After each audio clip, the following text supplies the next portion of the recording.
Nosso carro de boi conservado, 4 juntas de bois de primeira, 4 cangas, 16 cansis, encostados no pé da figueira. Todo sábado eu ia na vila fazer compra pra semana inteira.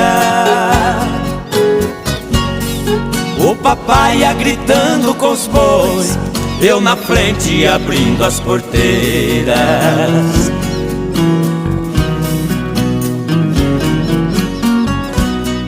Nosso sítio, que era pequeno, pelas grandes fazendas cercado, precisamos vender a propriedade